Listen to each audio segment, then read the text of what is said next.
But I want to start with a little bit of a background on what are habits.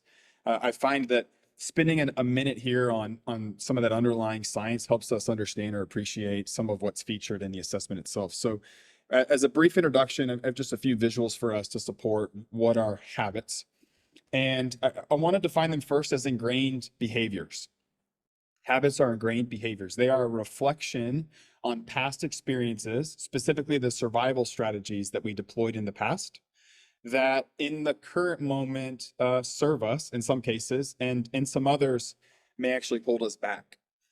We've studied a lot of the contemporary behavioral scientists and the neuroscientists looking at habit formation, and the model featured on the right side of the screen here is our way of synthesizing that research into a single visual. At the top left corner, this cycle or this habit loop begins, and the brain takes in our sensory information from the environment around us and tells a story.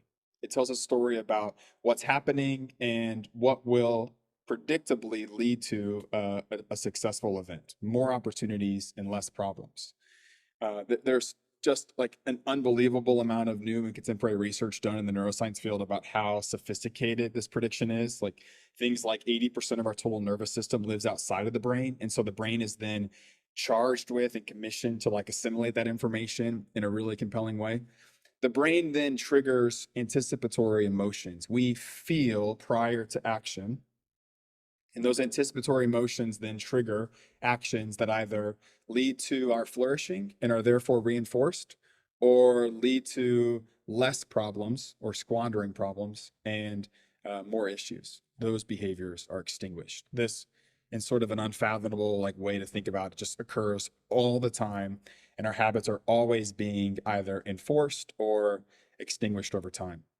The habit story assessment reveals what those prediction patterns are, how the brain thinks about the self and the world, and triggers really what sort of emotions are most common.